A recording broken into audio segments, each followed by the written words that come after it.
Hi friends, welcome to my channel. അപ്പോൾ ഇന്ന് നമ്മളൊരു നാടൻ കക്ക റോസ്റ്റിൻ്റെ റെസിപ്പിയാണ് കാണിക്കുന്നത്. അപ്പോൾ അതിനു മുന്നേ എൻ്റെ ചാനൽ ആദ്യമായിട്ട് കാണുന്നവരാണെങ്കിൽ ഒന്ന് എൻ്റെ ചാനൽ സബ്സ്ക്രൈബ് ചെയ്യണം. കൂട്ടത്തിൽ ആ ബെല്ലൈക്കൺ ഒന്ന് പ്രസ് ചെയ്താൽ ഞാൻ അപ്ലോഡ് ചെയ്യുന്ന വീഡിയോസൊക്കെ നിങ്ങൾക്ക് കാണാൻ പറ്റുന്നതായിരിക്കും. അപ്പോൾ എത്രയും പെട്ടെന്ന് നമുക്ക് എങ്ങനെയാണ് ഉണ്ടാക്കുന്നതെന്ന് നോക്കാം. അപ്പോൾ ഞാനിവിടെ 1 കിലോ കക്കയാണ് എടുത്തിട്ടുള്ളത്. ഇപ്പോൾ കക്ക എന്ന് പറയൂ, ഇപ്പോൾ എൻ്റെ നാട്ടിലൊക്കെ ഇളമ്പക്ക എന്നാണ് ഇതിന് പറയാം. ഞാനൊരു വടകരയാണ് എൻ്റെ നാട്, അപ്പോൾ ഇളമ്പക്ക എന്ന് പറയൂ. ഇപ്പോൾ ഇളമ്പക്ക എന്ന് പറഞ്ഞാൽ എല്ലാവർക്കും മനസ്സിലാവില്ലല്ലോ, അതുകൊണ്ടാണ് ഞാനിപ്പോൾ കക്ക ഇറച്ചി എന്ന് പറയുന്നത്. ഇനി നമുക്കിതൊന്ന് പുഴുങ്ങിയെടുക്കണം. അതിന് വേണ്ടിയിട്ട് ഞാനിതൊരു പാത്രത്തിലേക്ക് മാറ്റിയിട്ടുണ്ട്. നമുക്കിത് അടുപ്പത്ത് വെച്ച് ഫ്ലെയിം ഓൺ ചെയ്യാം. ഇത് കുറച്ച് നേരം ഒരു 7-8 മിനിറ്റ് മതിയാകും. അപ്പോഴേക്ക് ഇതൊക്കെ ഒന്ന് ചൂടായി, ഇതൊക്കെ തുറന്നു വരും. എന്നിട്ടാണ് നമ്മളിത് ക്ലീൻ ചെയ്തെടുക്കുന്നത്. നമുക്കിതൊന്ന് കവർ ചെയ്ത് വെക്കാം.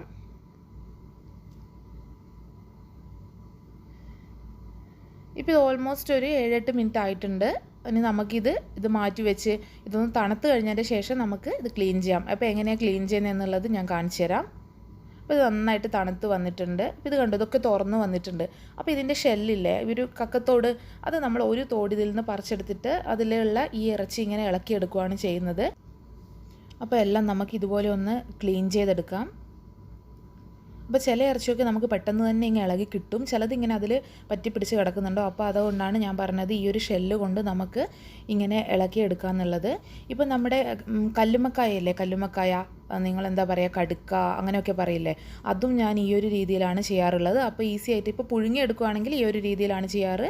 അപ്പം നമുക്ക് വേഗത്തിൽ ക്ലീൻ ചെയ്തെടുക്കാൻ പറ്റും. അപ്പോൾ ഇതൊക്കെ ഞാൻ ക്ലീൻ ചെയ്തെടുത്ത് വെച്ചിട്ടുണ്ട്. അപ്പോൾ വളരെ കുറച്ചേ നമുക്ക് കിട്ടിയിട്ടുള്ളൂ. 1 കിലോ എന്ന് പറഞ്ഞിട്ട് കാര്യമില്ല, വളരെ കുറച്ച് ഇറച്ചിയേ നമുക്ക് കിട്ടിയിട്ടുള്ളൂ. ഇതിൽ ഞാനിപ്പോൾ ഒരു നുള്ളു മഞ്ഞൾപ്പൊടി ഇട്ടിട്ട് ഒന്ന് ഞാൻ മിക്സ് ചെയ്ത് അവിടെ മാറ്റി വെക്കുവാണ്. ഇത് നമുക്ക് വേവിച്ചെടുക്കണം. നന്നായിട്ടൊന്ന് കുക്കറിലിട്ടിട്ട് വേണം വേവിച്ചെടുക്കാനായിട്ട്. അത്യാവശ്യം വേവുണ്ട്. എന്നിട്ടാണ് നമ്മൾ റോസ്റ്റ് തയ്യാറാക്കുന്നത്. അപ്പോൾ ആദ്യം നമുക്കിതൊന്ന് മിക്സ് ചെയ്യാം. ഇനി നമുക്കിത് വേവിച്ചെടുക്കാം.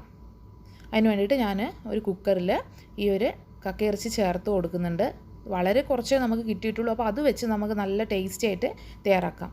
അപ്പോൾ ഇത് ഞാൻ കുക്കറിലേക്ക് ചേർത്ത് കൊടുക്കുവാണ്.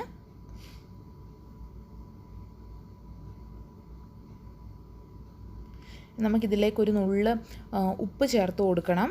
ഇപ്പോൾ ഇതിന് ഓൾറെഡി കുറച്ച് ഉപ്പുണ്ട്. അപ്പോൾ അതുകൊണ്ട് നമ്മൾ ഒരു നുള്ളു ഉപ്പേ ചേർക്കുന്നുള്ളൂ. മസാലയിൽ നമുക്ക് പിന്നെ ചേർക്കാം. ഇനി കുറച്ച് പാകത്തിന് വെള്ളം, ഇത് മുങ്ങാൻ പാകത്തിനുള്ളൊരു വെള്ളം ചേർത്തിട്ട് നമുക്ക് ഒരു 5 വിസിലിന് ഇത് വേവിച്ചെടുക്കണം. 5 വിസിൽ വേണം. അതിനുശേഷം പ്രഷർ റിലീസായിട്ട് മാത്രമേ നമ്മൾ ഓപ്പൺ ചെയ്യാവുള്ളൂ. നമുക്ക് സ്റ്റൗ ഓൺ ചെയ്യാം. ഇതൊന്ന് വെന്ത് വരട്ടെ. 5 വിസിൽ വെയിറ്റ് ചെയ്യണം. ആ സമയത്ത് നമുക്കിതിൻ്റെ മസാല തയ്യാറാക്കി തുടങ്ങാം. അപ്പോൾ മൺചട്ടിയിലാണ് തയ്യാറാക്കുന്നത്, ഒരു നാടൻ റെസിപ്പി അല്ലേ, അപ്പോൾ മൺചട്ടിയിൽ തന്നെ ആവും അതിൻ്റെ ഒരു ശരി. അപ്പോൾ ഇതിലേക്ക് ഞാൻ 2 ടേബിൾ സ്പൂൺ കോക്കനട്ട് ഓയിൽ, അതായത് നമ്മളെ നാടൻ വെളിച്ചെണ്ണയാണ് ചേർത്തിട്ടുള്ളത്. നാടൻ ഡിഷിന് എന്നും വെളിച്ചെണ്ണ തന്നെയാണ് നല്ലത്. ഇതിലേക്ക് ഞാൻ 1 ടീസ്പൂൺ കടുക് ഇട്ടിട്ടുണ്ട്. അപ്പോൾ കടുക് നന്നായിട്ട് പൊട്ടി വരട്ടെ. പിന്നെ ഒരു 2-3 തണ്ട് കറിവേപ്പില ചേർക്കാം. കറിവേപ്പില നമുക്ക് എത്ര വേണേലും ചേർക്കാം, ഒരു നാടൻ ഡിഷല്ല, അപ്പോൾ അതിൻ്റെ ഒരു ഫ്ലേവർ വേറെ തന്നെയാണ്. അപ്പോൾ ഞാനിപ്പോൾ 2-3 തണ്ട് കറിവേപ്പില ചേർത്തിട്ടുണ്ട്. ഇതിലേക്ക് ഓരോ ടേബിൾ സ്പൂൺ വീതം നീളത്തിൽ അരിഞ്ഞ ഇഞ്ചിയും വെളുത്തുള്ളിയും കൂടെ ചേർത്ത് കൊടുക്കാം. ഇഞ്ചി 1 ടേബിൾ സ്പൂണും വെളുത്തുള്ളി 1 ടേബിൾ സ്പൂണാണ് ഉള്ളത്. അത് നീളത്തിൽ അരിഞ്ഞിട്ടാണ് ഞാൻ ചേർത്തിട്ടുള്ളത്. ഇതൊന്ന് നന്നായിട്ട് മൂത്ത് വരണം. അപ്പം നിങ്ങൾക്ക് വേണമെങ്കിൽ ഇത് ചതച്ചിട്ടാണെങ്കിലും ചേർത്ത് കൊടുക്കാം. പക്ഷേ ഇങ്ങനെ ആവുമ്പോൾ നമ്മൾ കഴിക്കാൻ നേരത്ത് ഇതൊന്ന് കടിക്കാൻ കിട്ടുമ്പോൾ അത് നല്ലൊരു ടേസ്റ്റാണ്. നല്ലോണം മൊരിഞ്ഞ് വന്നിട്ട് അത് കഴിക്കുന്ന സമയത്ത് ഇത് കടിക്കാൻ കിട്ടുമ്പോൾ നല്ലൊരു ടേസ്റ്റായിരിക്കും. അപ്പോൾ ഇതൊന്ന് മൂത്ത് വന്ന സമയത്ത് ഇതിലേക്ക് നമ്മൾ ഒരു വലിയ സവാള ഇതുപോലെ കൊത്തി അരിഞ്ഞതും 2 പച്ചമുളക് നീളത്തിൽ അരിഞ്ഞതും ചേർത്ത് കൊടുക്കാം. അതും നന്നായിട്ട് മൂപ്പിച്ചെടുക്കണം. അപ്പോൾ എരിവൊക്കെ നിങ്ങളുടെ എരിവിനനുസരിച്ച് ചേർക്കാം. പച്ചമുളക് കൂട്ടിയും കുറച്ചും ഒക്കെ ആകാം. ഇനി നമുക്കിതിലേക്ക് പൊടികൾ, മുളക് പൊടിയൊക്കെ ചേർക്കുന്നുണ്ട്. അപ്പോൾ അതുകൊണ്ടാണ് ഞാനിപ്പോൾ ഇവിടെ 2 പച്ചമുളക് ചേർത്തത്. നമുക്കിത് നന്നായിട്ടൊന്ന് മൂപ്പിച്ചെടുക്കാം. അപ്പോൾ ഉള്ളിയൊക്കെ നന്നായിട്ട് വാടി ഒന്ന് കളറൊക്കെ ചേഞ്ചായി വരണം. ആ ഒരു സമയത്താണ് നമ്മളിതിൽ പൊടികളൊക്കെ ചേർത്ത് കൊടുക്കുന്നത്. മീഡിയം ഫ്ലെയിമിലിട്ട് ചെയ്താൽ മതി, കരിഞ്ഞു പോകാതെ നോക്കണം. അപ്പോൾ നമുക്ക് ഉള്ളി വേഗമായി കിട്ടാൻ വേണ്ടിയിട്ട് നമ്മൾ കുറച്ച് ഉപ്പ് ചേർക്കുന്നുണ്ട്. ഈ ഒരു സ്റ്റേജിൽ നമ്മൾ കക്കയിൽ ഓൾറെഡി കുറച്ച് ചേർത്തിട്ടുണ്ട്, പക്ഷേ എങ്കിൽ ഇതൊന്ന് വേഗം ആവാൻ വേണ്ടിയിട്ട് ഇതിലേക്ക് കുറച്ച് ചേർക്കാം. നമുക്കിനി ഇതിൽ 1 ടീസ്പൂൺ മഞ്ഞൾപ്പൊടി കൂടി ചേർക്കാം. അപ്പോൾ മഞ്ഞൾപ്പൊടിയുടെ ഒരു പച്ചമണോ ആ പച്ച കുത്തൊക്കെ ഒന്ന് മാറിക്കിട്ടും നന്നായിട്ടൊന്ന് മൂപ്പിച്ചെടുക്കുമ്പോൾ.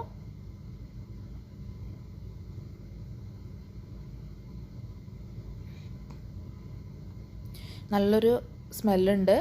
അപ്പോൾ ഇതൊന്ന് കളർ ചേഞ്ച് വന്നിട്ടുണ്ട്. ഇപ്പോൾ ഏകദേശം ഇത് പാകമായി വന്നിട്ടുണ്ട്. ഇനി ഈ സമയത്ത് നമുക്കിതിലേക്ക് വേണ്ടുന്ന പൊടികളൊക്കെ ചേർത്ത് കൊടുക്കാം.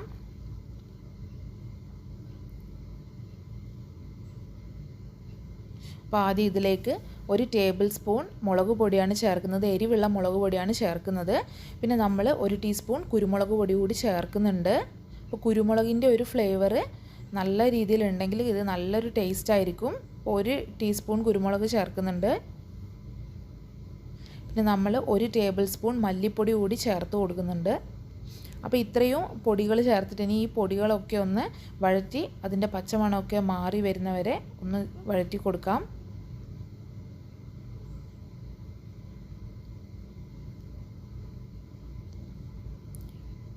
ഇതൊക്കെ ഒന്ന് അത്യാവശ്യം നല്ല രീതിയിൽ മൂത്ത് വന്നിട്ടുണ്ട്.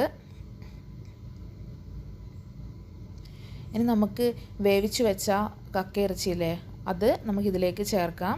അപ്പോൾ അതാ കക്കയിറച്ചിയൊക്കെ അത്യാവശ്യം നല്ല രീതിയിൽ വെന്തിട്ടുണ്ട്. ഇതിൽ കുറച്ച് വെള്ളമുണ്ട്. നമ്മൾ ആ വെള്ളത്തോടെ വേണം ഇതിൽ ചേർക്കാനായിട്ട്.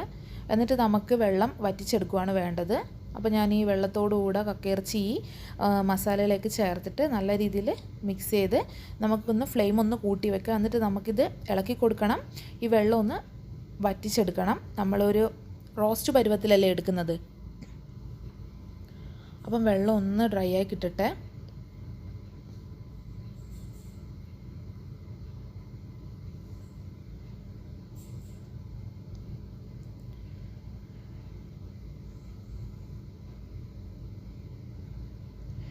ഇപ്പോൾ നമ്മുടെ വെള്ളമൊക്കെ വറ്റി വന്നിട്ടുണ്ട്. ഇനി ഈ സമയത്ത് ഇതിലേക്ക് നമ്മൾ 1 കപ്പ് ചിരകിയ തേങ്ങ ചേർക്കുന്നുണ്ട്. 1 കപ്പ് തേങ്ങയാണ് ചേർക്കുന്നത്. ഏകദേശം ഒരു 6 ടേബിൾ സ്പൂണോളം തേങ്ങ ചേർത്താൽ മതിയാകും. ഇത് നന്നായിട്ട് മിക്സ് ചെയ്തിട്ട് ആ തേങ്ങയൊക്കെ ഒന്ന് നല്ലൊരു അതിൻ്റെ ഒരു പച്ച മണമൊക്കെ മാറി വരണം. തേങ്ങ ഒരു മൂത്ത സ്മെല്ലുണ്ടല്ലോ, ആ രീതിയിലാണ് വരേണ്ടത്. അപ്പോൾ ഇതാണ് ഈ ഒരു ഡിഷിൻ്റെ മെയിൻ ഹൈലൈറ്റ് എന്ന് പറയുന്നത്. ഈ തേങ്ങയാണ്. ഇത് തേങ്ങ ചേർത്തിട്ട് മിക്സ് ചെയ്തിട്ട് ആ ഒരു മസാലയും ആ തേങ്ങയൊക്കെ കൂടിയുള്ള ആ ഒരു ടേസ്റ്റ് അത് പറഞ്ഞറിയിക്കാൻ പറ്റില്ല. അത് കഴിച്ച് തന്നെ നോക്കണം. അപ്പോൾ ഇപ്പോൾ തേങ്ങയൊക്കെ നന്നായിട്ട് മൂത്ത് വന്നിട്ടുണ്ട്. ആ വെള്ളമൊക്കെ നല്ല ഡ്രൈ ആയി നല്ലൊരു പാകമായി വന്നിട്ടുണ്ട്. ഫൈനലായിട്ട് നമ്മളിതിൽ ചേർക്കുന്നതാണ് നമ്മളെടുത്ത് വെച്ച ഒരു മീഡിയം സൈസ് നല്ല പഴുത്ത തക്കാളി ഈ രീതിയിൽ കട്ട് ചെയ്തത് കൂടെ ചേർത്തിട്ട് നമ്മൾ മിക്സ് ചെയ്യാം. ഇനി നമുക്ക് ഈ തക്കാളി അധികം ഇങ്ങനെ വഴറ്റേണ്ട ആവശ്യമൊന്നുമില്ല. നമുക്കിതൊന്ന് മൂടി വെച്ചാൽ മതി. പെട്ടെന്നൊരു 2-3 മിനിറ്റ് കൊണ്ട് തന്നെ തക്കാളി ഒന്ന് ആവശ്യത്തിന് വെന്ത് കിട്ടും. ഈ സമയത്ത് നമുക്ക് കുറച്ച് പെരിഞ്ജീരകത്തിൻ്റെ പൊടി കൂടെ ചേർത്ത് കൊടുക്കാം. ഞാനൊരു 1/4 ടീസ്പൂൺ പെരിഞ്ജീരക പൊടിയാണ് ചേർത്തിരിക്കുന്നത്. നല്ലൊരു ഫ്ലേവറായിരിക്കും. ഇനി ഒന്ന് മിക്സ് ചെയ്തിട്ട് നമുക്കിതൊന്ന് അടച്ചു വെക്കാം.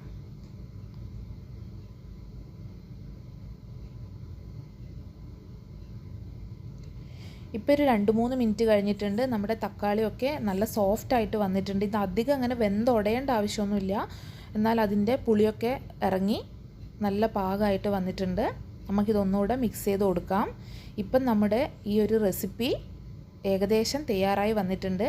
ഇനി നമുക്ക് 2-3 കാര്യം കൂടെ ഉണ്ട്. ഇതിലേക്ക് നമുക്ക് കുറച്ചുകൂടെ ഒരു കുരുമുളക് പൊടി ചേർത്ത് കൊടുക്കണം. അപ്പോൾ അത് നല്ലൊരു ഫ്ലേവറായിരിക്കും നമ്മൾ ഡിഷിന് തരുന്നത്. ഇപ്പം ഞാൻ ഉപ്പ് കുറച്ച് കുറവാണ്. അപ്പോൾ ഞാൻ കുറച്ചുകൂടെ ഉപ്പ് ഈ ഒരു സ്റ്റേജിൽ ചേർക്കുന്നുണ്ട്. അപ്പോൾ നിങ്ങൾ ഉപ്പ് നോക്കണം. കുറവാണെങ്കിൽ നിങ്ങൾക്ക് ലാസ്റ്റ് ചേർത്ത് കൊടുക്കാം. ഒന്ന് മിക്സ് ചെയ്ത് കൊടുക്കാം. ഇനി നമുക്കിതിലേക്ക് ചേർക്കാനുള്ളത് കുരുമുളക് പൊടിയാണ്.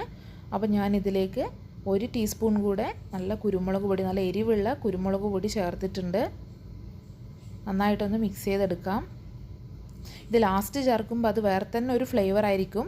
അതുകൊണ്ടാണ് ഞാൻ ലാസ്റ്റ് കുറച്ചുകൂടെ കുരുമുളക് ചേർത്തത്.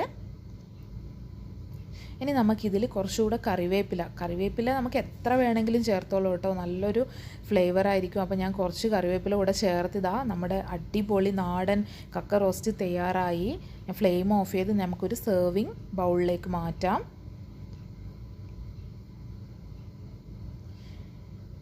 നല്ല ഫ്ലേവറാണ്, അതുപോലെ നല്ല ടേസ്റ്റാണ്. ഇതിൻ്റെ ആ ഒരു തേങ്ങയൊക്കെ വരുന്ന ആ ഒരു മസാലയും തേങ്ങയൊക്കെ കൂട്ടി കഴിക്കാൻ നല്ല ഫ്ലേവറാണ്. ഇതിൽ നമ്മൾ ഒരു പച്ചമുളക് വെച്ച് ഗാർണിഷ് ചെയ്തിട്ടുണ്ട്. കൂട്ടത്തിൽ കുറച്ച് കറിവേപ്പിലയും കൂടെ നമ്മൾ ആഡ് ചെയ്തിട്ടുണ്ട്.